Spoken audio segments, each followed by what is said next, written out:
Welcome back. There's a new lawsuit that could be impacting farmers all across the country, including here in the Carolinas. John Deere has been hit with another antitrust lawsuit accusing it of monopolizing repair services for its construction and forestry equipment.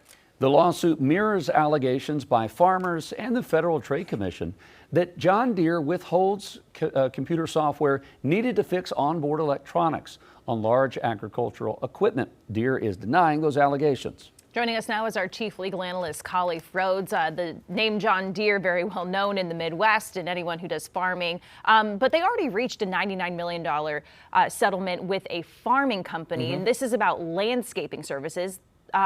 Does that settlement that already happened really impact this case and saying, hey, you did this in this situation, maybe you're guilty in this situation? Yeah, I think you hit the nail on the head. This mirrors that complaint. I mean, this complaint, 77 pages. Most of the complaint, I had an opportunity to look at it, looks exactly like the complaint where they won. So this is an attorney doing a great job saying, hey, I have clients that have similarly situated complaints.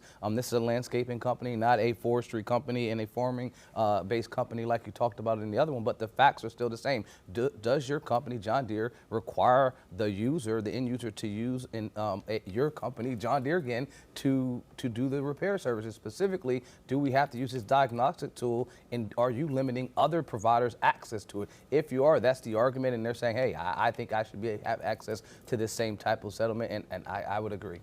Part of what I've seen in the language here is the, quote, right to repair. What does that mean? Is that a sticking point in some of this? Well, the right to repair is that I should be able to, because I've purchased this item, if it fails in some component, I should be able to take it to anyone that I want to have them fix it. And John Deere's argument is saying, yes, you can do that. But the plaintiffs can come back and say, well, they can't fix it if they can't properly diagnose it. They can't properly diagnose it if they can't get to the computer programs that you guys have now limited. So that's kind of following the crumbs to why you have that right to repair. John Deere saying, go pick anybody you want. Plaintiffs say, yeah, we're trying, but they can't access the proper tools to fix it because you're limiting access to those companies to be able to do it unless they're exclusively John Deere repair companies. Khalif, after this last $99 million lawsuit, why not, if you're John Deere, go ahead and say, okay, we're going to give everybody the keys to the castle, and that way you avoid this? Or is it kind of too late because the product's already out there with that information? Well, John Deere tried to do that and plaintiff in terms of opening up the doors to allow other providers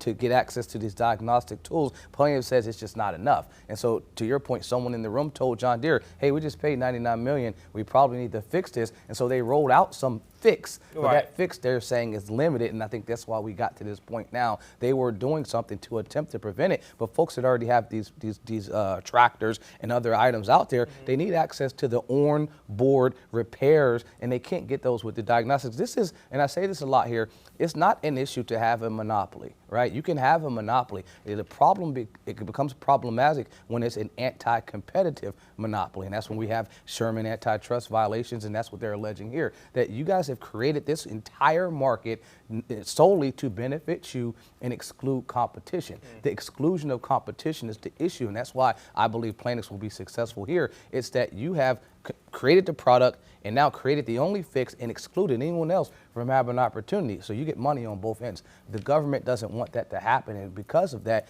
that allows now smaller companies, smaller repair shops to not even to exist.